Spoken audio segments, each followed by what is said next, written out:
I thought one of the worst moments for the Republicans tonight, when the president says, I'm going to order all construction materials on infrastructure projects to be made in America, they all sit their ass down. I'm like, okay, now damn, I get, okay, Republicans and Democrats. But how the hell you don't stand up on that one? Right, but Roland, you've been in town long enough. You know that. Hold up, my phone. Pardon.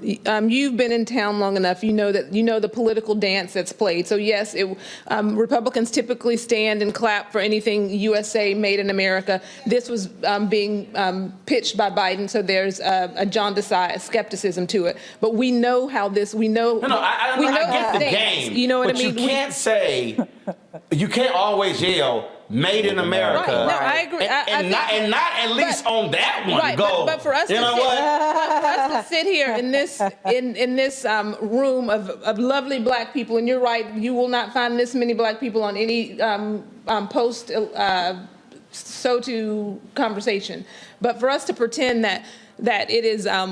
That does not happen. It does happen, and and so Republicans aren't going to stand. I'm not saying it's right. But if a Republican president this is the political theater that we I get that. But the Republican president said, "I'm going to require all items to be bought in America." I'm like, damn good thing. I don't. That'd be a bad thing. Are we so controlled by theater that? But Democrats are controlled by theater as well, and I will not sit. I won't practice selective outrage. They should have clapped on pro-America, made in America. But what is there to oppose when you talk about buying in America? That's like buy black to a bunch of black people. What is there to oppose? There is nothing to oppose. I think that one of the issues. So why do you think that they didn't applaud? Because it is political theater, and it is what happened. So I'm not going. And so for me to sit and to pretend that there's some sort of the anti-American theme, or it was because I'm not saying it's an anti-American thing. What I'm saying is because Biden said it. No, here's the whole deal. Here's the whole point. If you're gonna stand up as the chamber when he talks about Tyree Nichols, they sit up on that. What I'm saying is there are always moments in a State of the Union where everybody stands up. I'm just saying, if you're gonna talk, if you have this infrastructure bill that was, 1 point whatever $trillion, okay, and you're saying we want to buy all the construction materials in America, to me, that's a freebie. I don't think any conservative commentator, any Republican voter is going to say, you know what, you shouldn't have stood your ass up on that one. I just don't think. I get that's a laudable point. They should have stood. Absolutely. I think one of the things that I make a couple points. When we were going into the speech, I at least talked about, will this be an area where President Biden will make the case for Democrats, you all in the room, to be able to support him? First of all, not everybody in this room Democrats. Okay, many of you in the room to support him in 2024. And I think that he did make the case to a certain extent for Democrats to champion him. I think he'll have a little bump because he hit all of the points that will gin up Democrats and that will kind of make conservatives and Republicans uncomfortable. He talked about reproductive rights. I'm with Fannie Lou Hamer, who calls reproductive rights legalized murder. He talked about issues of Fannie Hamer, who had a hysterectomy at the hands of the doctor. Come on, tell the whole story. Absolutely, it's tough. Absolutely, it's tough. But she still was very clear about when I think of legacy values, she was very clear about her opinion on abortion. Let's walk through the history. No, let's walk through the history. Let's walk through all of her speeches. Don't do that to Fannie Lou Hamer. Let's walk through all of. Did she have 19 children? Let's walk through all of her speeches, all of her discourse on that. But what I'm saying is that he was very clear about what he needed to do for Democrats, and this speech did nothing. He always talks about being the president of unity. This speech, while it was rallying, and it did not hit the mark of unity. Dina, hold up. Wait, hold up. I'm gonna do this here. Hold up. Wait, hold up. That ain't true. Yeah. What's not true? Okay, first of all, I'm about to walk it down. Okay. But I think Greg wants to respond. No, I don't really. You have, sure? I mean, Okay. This is a white nationalist party. Let me be, no. I'm not going to engage in a rhetorical back and forth. The reason they didn't stand up is because at that point, by that time of the speech, Biden had walked them up and down, and they had stood up a couple of times. He drove them into a ditch. Right. Okay. You see. I disagree with you. He was speaking, well, no, let's be very clear about this. First of all, this speech was a campaign speech. It was a campaign speech. Like every State of the Union, but now we're in it, and he ended with... It was a campaign speech because you have a president who 68% of his party does not want him to run again. Let's be very... First of all, it's not 68. The ABC Washington Post poll is 58, not 68. What I'm saying is... I'm just going to give a factual deal here. But let me say this here, okay? The first third of the speech, he consistently said what we did in a bipartisan way. That's exactly. No. You said he didn't talk about unity. No, I said he's the unity president. No. I'm going to state facts. Signed over 300 pieces. You know, we're often told that Democrats and Republicans can't work together. But over these past 2 years, we proved the cynics and the naysayers wrong. Right. Yes, we disagreed plenty, and yes, there were times when Democrats had to go it alone. But time and again, Democrats and Republicans came together. Came together to defend a stronger and safe Europe. Came together to pass a once-in-a-generation infrastructure law, building bridges to connect our nation and people. Came together to pass one of the most significant laws ever, helping veterans exposed to toxic burn. Hold up, no. Because if you're going to say he didn't offer a unity message, I'm going to respond with what he actually said. He said, in fact, I signed over 300 bipartisan laws since becoming president, from reauthorizing the Violence Against Women Act to the Electoral Count Reform Act to the Respect for Marriage Act that protects the right to marry persons you love. To my Republican friends, if we could work together in the last Congress, there's no reason we can't work together in this new Congress. How is that not unity if he lays out what we did bipartisan?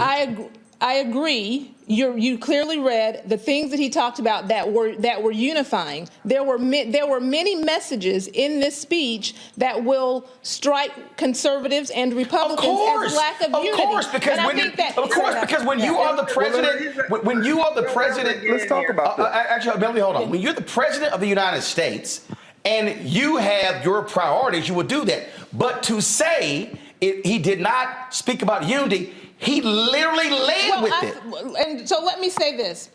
He talked about these areas of unity, but from me as a conservative and a Republican, recognizing that those are two not necessarily the same things, but as a conservative and a Republican, for me, his message, there were many things that were so for his base that and for his 2024 election. But isn't that what you do? Hold on, give us some examples. Hold on a second, Melanie, your comment. But that's kind of like, but that's actually what presidents do. Democrats get up and do this conciliatory thing. Republicans never do that. When did Trump ever do that? They're terrible. I think you can't. So why would he value? Why does the Democratic Party have to be conciliatory?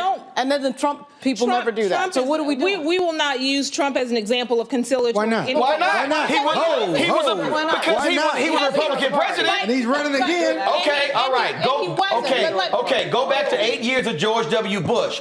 Did he not offer Republican ideas? Yes. And was he Mr. Unity?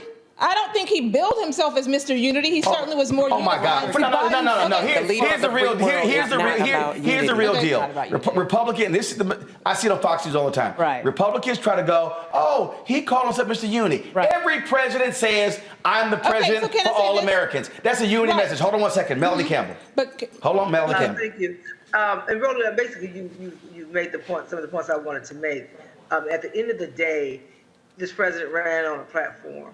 And he ran on issues and priorities that people, the majority of the American people voted for him on, including some Republicans, not all for sure. And so I think it would be disingenuous not to, in his State of the Union speech, address some of the key areas I stated at the beginning. I think he should have spoke about voting rights, but he talked about the PRO Act, the right to form a union. Those kinds of issues that for Black people in this country who we were able to make it into the middle class through many of those came through unionized jobs. Being part of where we talk about wage stagnation, that comes from not having the ability to have the right to organize and bargain for livable wages. And so I think that in itself, I felt that he was very genuine, and I want you to be real. Now, do I agree with everything you say? I think you could have said more and be more direct about the George Floyd justice. That you're going to fight for that no matter what. You talked about it, but you didn't say that the George Floyd bill. I think that was a little miss.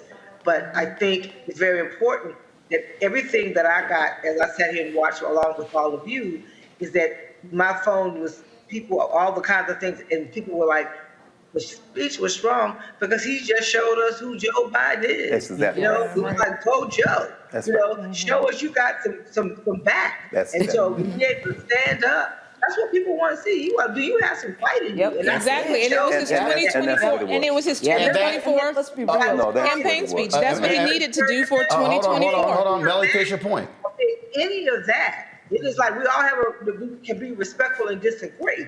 But at the end of the day, the people who voted for him 4 years, 3 or 2.5 years ago, are looking to see whether they want to if he decides to run, whether they're going to vote for him again. And if you ran on a platform, then you need to stand up for that platform. That's right. And especially in a State of the Union address. All right, folks, back to our Roland Martin Unfiltered video in just one moment. When you talk about Blackness and what happens in Black culture, we're about covering these things that matter to us, speaking to our issues and concerns. This is a genuine people-powered movement. There's a lot of stuff that we're not getting. You get it, and you spread the word. We wish to plead our own cause.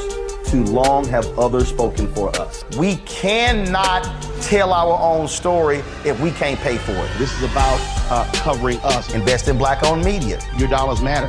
We don't have to keep asking them to cover our stuff. So please support us in what we do, folks. We want to hit 2,000 people, $50 this month, raise $100,000. We're behind 100,000, so we want to hit that. Y'all money makes this possible. Check some money orders. Go to P.O. Box 57196, Washington, D.C. 20037-0196.